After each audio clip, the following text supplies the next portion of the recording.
নমস্কার বন্ধুরা, job update news চ্যানেলের পক্ষ থেকে তোমাদের সকলকে স্বাগত। তো বন্ধুরা, আজকে আমি কথা বলবো একটি গুরুত্বপূর্ণ সরকারি চাকরির বিজ্ঞপ্তি নিয়ে, যেটা সম্পূর্ণ একটি নতুন আপডেট নিয়ে তোমাদের সাথে আলোচনা করব। যেখানে অ্যাপ্লিকেশন করা তোমাদের প্রত্যেকের জন্য দারুণ সুযোগ, কারণ ওয়েস্ট বেঙ্গলের যে কোনো জেলা থেকেই তোমরা আবেদন করতে পারবে এবং ছেলে মেয়ে তোমাদের প্রত্যেকের জন্য এখানে অ্যাপ্লিকেশন করার সুযোগ রয়েছে। আর ন্যূনতম তোমার বয়সটা যদি 18 বছর হয়ে গিয়ে থাকে, সাথে তুমি যদি মিনিমাম মাধ্যমিক পাস করে থাকো, তাহলেই তোমার জন্য সুযোগ রয়েছে অ্যাপ্লিকেশন করার। শুধু যে মাধ্যমিক পাশের পোস্ট রয়েছে তা কিন্তু নয়, ন্যূনতম মাধ্যমিক থেকে এখানে স্টার্ট হচ্ছে, হায়ার এডুকেশনের কোয়ালিফিকেশনেরও তোমাদের পোস্ট তোমরা দেখতে পাবে। তো সম্পূর্ণ তো অবশ্যই আলোচনা করব ভিডিওর মাধ্যমে, কিন্তু তার আগে প্রত্যেকের কাছে একটাই রিকোয়েস্ট, যে যারা এখনও চ্যানেলটিকে সাবস্ক্রাইব করোনি তারা ঝটপট চ্যানেলটিকে সাবস্ক্রাইব করে পাশে থাকা বেল আইকনটি ক্লিক করে দিও, যাতে করে পরবর্তী সমস্ত ইনফরমেশন পেয়ে যেতে পারো। তো চলো আর দেরি না করে অফিসিয়াল নোটিশ নিয়ে বিস্তারিত আলোচনা তোমাদের সাথে শুরু করব। তো বন্ধুরা, আমি তোমাদেরকে শেষের দিকে কিন্তু দেখিয়েও দেবো যে এখানকার অ্যাপ্লাই প্রসেসটা কি রয়েছে।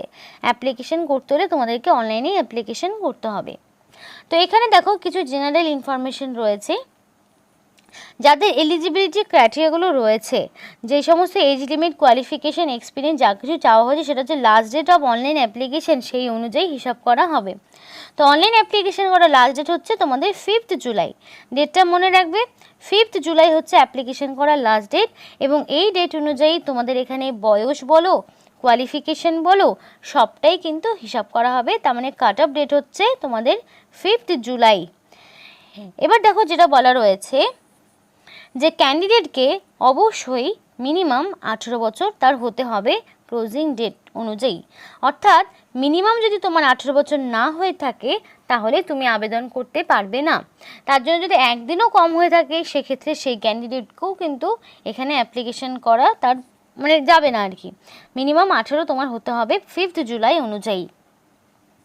তারপর দেখো যেটা বলা রয়েছে, ক্যান্ডিডেটকে অবশ্যই ইন্ডিয়ান সিটিজেনশিপ থাকতে হবে। অর্থাৎ ইন্ডিয়ান হলে তবেই তোমরা এখানে আবেদন করতে পারবে, নইলে তোমরা কিন্তু আবেদন করতে পারবে না। আর অ্যাপ্লিকেশন যেটা সম্পূর্ণ যেই সমস্ত এলিজিবিলিটির ক্রাইটেরিয়াগুলো এখানে অ্যাডভার্টাইজমেন্টে উল্লেখ করা রয়েছে, সেগুলো তোমার থাকতে হবে, নইলে অ্যাপ্লিকেশন সামারিলি রিজেক্ট হয়ে যাবে। আর অনলাইন অ্যাপ্লিকেশন করার সময় তোমাদের সমস্ত রকম এখানে যা যা অনলাইন অ্যাপ্লিকেশনে করার ক্ষেত্রে যেগুলো তোমরা আপলোড করবে, সেগুলো যদি কোনো রকম ফলস হয়ে থাকে, তাহলে সেই সমস্ত মেটেরিয়ালগুলো যদি তোমাদের পরবর্তী যাচাই করে দেখা যায় সেগুলো ইনকারেক্ট, তাহলে সেই অ্যাপ্লিকেশনও ক্যান্সেল হয়ে যাবে। এবার যেহেতু এখানকার অনেক রকম কোয়ালিফিকেশান রয়েছে, দেখা গেল কারোর মাধ্যমিক পাশও রয়েছে, আবার কারো গ্র্যাজুয়েশনও রয়েছে, কারোর উচ্চ মাধ্যমিকও রয়েছে, তাহলে সে কি করবে? সে মাধ্যমিকেরও মানে কারোর উচ্চ মাধ্যমিক থাকলে তো সে মাধ্যমিক উচ্চ মাধ্যমিক দুটোরই জন্য অ্যাপ্লিকেশনের যোগ্য। সেই কারণে কিন্তু বলা রয়েছে যে application which are the applicant apply for more than one post. তো সেক্ষেত্রে অ্যাপ্লিকেশন ফর্ম তোমাকে সেপারেটভাবে সাবমিট করতে হবে। তুমি চাইলে একটার বেশি পোস্টের জন্য আবেদন করতেই পারো, তার জন্য একটা অ্যাপ্লিকেশন ফর্মেই যে সবটা তুমি পূরণ করবে তা নয়। তুমি যদি একের বেশি পোস্টের জন্য আবেদন করো, তাহলে তোমাকে একের বেশিবার অ্যাপ্লিকেশন করতে হবে। যতগুলো পোস্ট তার জন্য আলাদা আলাদা অ্যাপ্লিকেশন ফর্ম এবং আলাদা আলাদা অ্যাপ্লিকেশন ফিস তোমাকে সাবমিট করতে হবে। কিন্তু তোমার যদি অ্যাপ্লিকেশন ইনকমপ্লিট থাকে, তাহলে সেই অ্যাপ্লিকেশন ক্যান্সেল হয়ে যাবে। এবং সমস্ত রকম ডিসিশন সেটা কিন্তু ইনস্টিটিউশনের ওপরেই ভিত্তি করেই তৈরি হবে। সমস্ত রকম এলিজিবিলিটি ক্রাইটেরিয়াগুলো মেনটেন করেই তোমাকে নিয়োগ করা হবে। এবং ডকুমেন্ট ভেরিফিকেশনের সময় তোমাকে অবশ্যই ইন্টারভিউতে অরিজিনাল ডকুমেন্টস নিয়ে যেতে হবে, কোনো রকম ফলস ইনফরমেশন নিয়ে যাওয়া যাবে না। আর এখানে সাকসেসফুলি ক্যান্ডিডেটকে রিটেন টেস্ট, ডকুমেন্ট ভেরিফিকেশন সবটার ওপর, মানে রিটেন টেস্ট যে সবগুলোর ক্ষেত্রে হবে তা নয়, কিছু পোস্টের ক্ষেত্রে তোমার রিটেন টেস্ট হতে পারে, সবগুলোর ক্ষেত্রে কিন্তু রিটেন টেস্ট হবে না। তো সেই সবটা তোমাকে যাচাই করে নেবে। আর এখানে তোমাদের এজ কোয়ালিফিকেশন তো তোমাদের ইন্টারভিউ টাইমে, ভেরিফিকেশনের টাইমে যাচাই করে নেওয়া হবে। আর এখানে পরিষ্কার বলা রয়েছে, if any candidate found the ineligible while verifying the document, যদি ইনএলিজিবল মনে হয় ভেরিফাইং ডকুমেন্টস মানে ডকুমেন্ট ভেরিফিকেশনের সময়, তাহলে কিন্তু তাকে অ্যালাউ করা হবে না। আর এখানে পরিষ্কার বলা রয়েছে যে কিছু পোস্টের ক্ষেত্রে তোমার দুটো ধাপ রয়েছে, রিটেন টেস্ট হতে পারে, কোনোটার ক্ষেত্রে হবে না। তো এখানে তোমাকে বলা রয়েছে, দেখা গেল দুজন ক্যান্ডিডেট সেম নাম্বার পেলো, তাহলে তোমার যে মানে বয়সে যে ক্যান্ডিডেটটা বয়সে বড় থাকবে তাকে কিন্তু এখানে নেওয়া হবে। তো কী কী পোস্টে নিয়োগ হচ্ছে সেটা একটু দেখে নাও। টোটাল 8 রকমের পোস্ট আছে, যেখানে জুনিয়র ক্যালিপার মেকার কাম পিও টেকনিশিয়ান বলে একটি পোস্ট রয়েছে। তারপরে তোমাদের যে পোস্ট সেটা হচ্ছে এমটিএ, যে পোস্টের ক্ষেত্রে তোমরা মোস্ট অফ ক্যান্ডিডেট চাও অ্যাপ্লিকেশন করতে, এমটিএস পোস্ট তোমরা পেয়ে যাবে। তারপর রয়েছে দেখো প্রাইমারি অ্যাসিস্ট্যান্ট, দেখো এগুলো কিন্তু সরকারি স্কুলে নিয়োগ হচ্ছে, আমরা যাদের বিএড ডিএড করা নেই যে সমস্ত ক্যান্ডিডেট তারাও আবেদন করতে পারছে, মানে এখানে তোমাদের নন টিচিং স্টাফ পোস্টে নিয়োগ হচ্ছে। তারপরে লোয়ার ডিভিশন ক্লার্ক পোস্টে তোমাদের নিয়োগ হচ্ছে, স্টেনোগ্রাফার গ্রেড 3 পোস্টে তোমাদেরকে নিয়োগ করা হচ্ছে। তারপরে তোমাদের আপার ডিভিশন ক্লার্ক পোস্ট রয়েছে। তারপরে তোমরা বুঝতে পারছো যে কত রকম পোস্ট রয়েছে তোমাদের অ্যাপ্লিকেশন করার মতো। ডেমোস্ট্রেটর বলে একটি পোস্ট রয়েছে, তারপর তোমাদের ডেপুটি ডিরেক্টর বলে একটি পোস্ট রয়েছে। তো এই সমস্ত পোস্টে তোমাদেরকে নিয়োগ করা হচ্ছে। তো এই সমস্ত পোস্টের কোয়ালিফিকেশানগুলো দেখে নাও। লাস্ট যে পোস্টটি বললাম সেক্ষেত্রে তোমাদের 10+2 সিস্টেমে মানে উচ্চ মাধ্যমিক সাথে 3 বছরের এক্সপিরিয়েন্স লাগবে ইন রিহ্যাব ইনস্টিটিউট থেকে, অথবা তোমার যদি আইটিআই সার্টিফিকেট থাকে রিলিভেন্ট ট্রেডের ওপরে তাহলে সেক্ষেত্রে তুমি আবেদন করতে পারবে।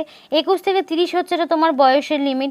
এবার দেখো এমটিএস যে পোস্টটি রয়েছে, এমটিএস পোস্টের ক্ষেত্রে তোমরা কিন্তু UR OBC EWS SC PWD প্রত্যেকেই আবেদন করতে পারবে, এবং ম্যাক্সিমাম এজ লিমিট 25 বছর, অর্থাৎ 18 থেকে তোমরা 25 বছর পর্যন্ত আবেদন করতে পারবে, এবং সরকারি নিয়মমাফিক 3 বছরের ছাড় পেয়ে যাবে, 5 বছরেরও ছাড় পেয়ে যাবে। সেই মতো তোমরা হিসাব করে নেবে এজ লিমিটটা। তার মানে ওবিসি হলে পারে তোমরা 28 বছর পর্যন্ত আবেদন করতে পারছো, এসসি এসটি হলে পারে 30 বছর পর্যন্ত আবেদন করতে পারছো। এক্ষেত্রে যেমন তোমার মাধ্যমিক পাস চাওয়া হয়েছে, মাধ্যমিক অথবা তার সমতুল্য, কিংবা যদি আইটিআইও থাকে তাহলে সেক্ষেত্রেও সে আবেদন করতে পারবে। মানে ন্যূনতম মাধ্যমিক হচ্ছে এটার কোয়ালিফিকেশন, মাধ্যমিক যদি মিনিমাম পাস করে থাকো তাহলে তোমরা এমটিএস পোস্টের জন্য আবেদন করতে পারবে। এবার তোমাদের রয়েছে দেখো প্রাইমারি অ্যাসিস্ট্যান্ট, যেক্ষেত্রে তোমার মাধ্যমিক পাস লাগবে, সাথে তোমার বলা রয়েছে ITI certificate in bench fitting, তাহলে তোমরা আবেদন করতে পারবে। 2 বছর অভিজ্ঞতা থাকলে ভালো হয়। 21 থেকে 25 হচ্ছে এটা এজ লিমিট।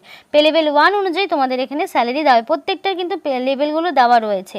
লাস্টেটা যেমন পে লেভেল 2 ছিল, যেখানে 20,200 থেকে শুরু করে, যাহাতে তোমার জিপে থাকছে মানে গ্রেড পে থাকছে 1900, তো সব মিলিয়ে মোটামুটি কিন্তু 22,000-এরও বেশি তোমরা স্যালারি পাবে। এরপর দেখো তোমাদের রয়েছে লোয়ার ডিভিশন ক্লার্ক, যে পোস্টের ক্ষেত্রে তোমরা অনেকেই আবেদন করতে চাও। 18 থেকে 27 হচ্ছে এটার বয়স, উচ্চ মাধ্যমিক হচ্ছে এটার কোয়ালিফিকেশন, এবং লোয়ার ডিভিশন ক্লার্কের ক্ষেত্রে উচ্চ মাধ্যমিক তোমার লাগবে, সেটা যে কোনো রিকগনাইজ বোর্ডের আন্ডারে ডাইরেক্ট রিক্রুটমেন্ট হচ্ছে সবগুলোর ক্ষেত্রে। এবং উচ্চ মাধ্যমিকটা সেটা সায়েন্স হোক, কমার্স হোক, আর্টস হোক, মানে যে কোনো ব্যাকগ্রাউন্ড থেকে তুমি যদি মিনিমাম উচ্চ মাধ্যমিক পাস করে থাকো তাহলেই তোমরা আবেদন করতে পারবে। এবং সাথে তোমার টাইপিংয়ের একটা স্পিড লাগবে, ইংলিশ হলে 30টা, হিন্দি হলে 25টা, এবং কম্পিউটারের মিনিমাম 6 মাসের কোর্স তোমার লাগবে, সেটা যে কোনো রেকগনাইজ বোর্ডের আন্ডারে হতে পারে। এবং আরও একটি পোস্ট হচ্ছে স্টেনোগ্রাফার গ্রেড 3, যে ক্ষেত্রেও তোমার লাগছে কিন্তু উচ্চ মাধ্যমিক পাস। উচ্চ মাধ্যমিক লাগবে যে কোনো রেকগনাইজ বোর্ডের আন্ডারে, সাথে তোমার স্কিল টেস্ট হবে, ডিকটেশন হবে 10 মিনিটে 80টা ওয়ার্ড পার মিনিট, এবং তোমাদের ট্রান্সক্রিপশন হবে, এবং ডাইরেক্ট রিক্রুটমেন্ট হচ্ছে। এরপরে তোমাদের যেটা রয়েছে দেখো upper division clerk. Upper division clerk পোস্টের ক্ষেত্রে ম্যাক্সিমাম কিন্তু 56 বছর পর্যন্ত রয়েছে, ন্যূনতম 18 থেকে 56। পে লেভেল 4 অনুযায়ী স্যালারি দেওয়া হবে। আর এক্ষেত্রে তোমাদের যেমন বলা রয়েছে যে তোমার এটা ডেপুটেশন বেসিসে নিয়োগ হচ্ছে, এবং এসেনশিয়াল কোয়ালিফিকেশান তোমাদের বলে রেখি, যে কোনো মানে তোমাদের গ্র্যাজুয়েশন লাগবে, যে কোনো রিকগনাইজ বোর্ডের আন্ডারে তোমাদের গ্র্যাজুয়েশন লাগবে, সেটা সায়েন্স হোক, কমার্স হোক, আর্টস হোক। তো এইগুলো হচ্ছে তোমার পোস্ট। কিন্তু এই যে নিচে যে মানে 4, 5, 6, 7, 8 এই পোস্টগুলোর ক্ষেত্রে মানে যারা ধরো তোমরা ফ্রেশার্স ক্যান্ডিডেট তারা আবেদন করতে পারছো, এবং তার ওপরে যেগুলো আপার ডিভিশন ক্লার্ক রয়েছে একটা, আর একটা তোমাদের ডেমনস্ট্রেটর, এবং তোমাদের যেটা রয়েছে ডেপুটি ডাইরেক্টর, এগুলো হচ্ছে তোমাদের যারা বর্তমানে কোনো কাজের সঙ্গে যুক্ত রয়েছে সে সেম একই পোস্টে, তারা সেই ক্ষেত্রে আবেদন করতে পারবে। শুধুমাত্র নিচে যে 4, 5, 6, 7 এই যে এবং 8 এই পোস্টগুলোর ক্ষেত্রে যে 8 নাম্বার যে পোস্টটি রয়েছে সেক্ষেত্রে তোমরা ফ্রেশার্স ক্যান্ডিডেটরা আবেদন করতে পারছে। এবং পাশাপাশি দেখো তোমাদের কিন্তু এজ লিমিটগুলো দেওয়া রয়েছে, কোনোটা 27, কোনোটা 18 থেকে 27, কোনোটা 21 থেকে 25। পে লেভেলেও কোনোটার ক্ষেত্রে 4, কোনোটার ক্ষেত্রে 2, কোনোটার ক্ষেত্রে 1, অর্থাৎ বেতন কিন্তু প্রত্যেকটারই খুব ভালো মানেরই রয়েছে। এবং নিয়োগটি তোমাদের করা হচ্ছে Deendayal Upadhyay institute for the physical disabilities, Divya Gyananjan, এই যে তোমাদের ইনস্টিটিউট রয়েছে সেখানে তোমাদেরকে নিয়োগ করা হচ্ছে। এবং অ্যাপ্লিকেশন করতে গেলে একটা অ্যাপ্লিকেশন ফিজ রয়েছে, এখানে সম্পূর্ণ ব্যাংকের অ্যাকাউন্ট দেওয়া রয়েছে। এই অ্যাকাউন্ট নাম্বারে তোমাকে অ্যাপ্লিকেশন ফিজটা পাঠাতে হবে, নিজের একবার ভিডিও পজ করে সেটা নোট ডাউন করে নিতে পারো। এবং অ্যাপ্লিকেশন ফিজ এখানে দেওয়া রয়েছে, ইউআর হলে 1000 টাকা, ওবিসি হলে 700 টাকা, ওবিসিএস এবং ইডব্লিউএস এসসি হলে 500 টাকা, এটা কিন্তু তোমাকে ফিজটা দিতে হচ্ছে। আর অ্যাপ্লিকেশন করতে হলে এই যে অফিসিয়াল ওয়েবসাইটে দিলাম, এই অফিসিয়াল ওয়েবসাইটে গিয়ে তোমাদের ভ্যালিড মেল আইডি দেবে। মেল আইডি দেওয়ার পর তোমাদের এখানে ক্যাপচা দিতে হবে, তারপর তোমাকে সাবমিট করতে হবে। মেল আইডি দেওয়ার পরে তোমাদের একটা পাসওয়ার্ড আসবে, তারপর তোমাকে সেই পাসওয়ার্ড দিয়ে তোমাকে কিন্তু ওপেন করতে হবে। তো এই যে পরবর্তী স্টেপ, সেটা কিন্তু তোমাদেরকে একটি ভিডিওর মাধ্যমে দেখানো সম্ভব হলো না। যদি তোমরা চাও ফুল অ্যাপ্লিকেশন প্রসেসটা দেখতে, তাহলে তোমরা অবশ্যই কমেন্ট বক্সে কমেন্ট করো, তাহলে ফুল অ্যাপ্লিকেশন প্রসেস নিয়ে একটা আলাদা করে তোমাদেরকে ভিডিও দেবো। অ্যাপ্লিকেশন করার সময় অবশ্যই ভ্যালিড মেল আইডি দিয়ে অ্যাপ্লিকেশন করবে, যাতে করে সিলেকশন প্রসেসের সমস্ত রকম ইনফরমেশন তোমরা পেয়ে যেতে পারো। আর অ্যাপ্লিকেশন করতে হলে অবশ্যই 5 জুলাইয়ের মধ্যে কমপ্লিটলি অ্যাপ্লিকেশন করে নিও। তো এই ছিল আজকে সম্পূর্ণ ভিডিও। ভালো লাগলে অবশ্যই লাইক এবং চ্যানেলটিকে সাবস্ক্রাইব করে আমাদেরকে সাপোর্ট করো, আমাদের সাথে থেকো, পাশে থেকো। আর ভিডিওটি সম্পূর্ণ দেখার জন্য তোমাদের সকলকে অসংখ্য ধন্যবাদ।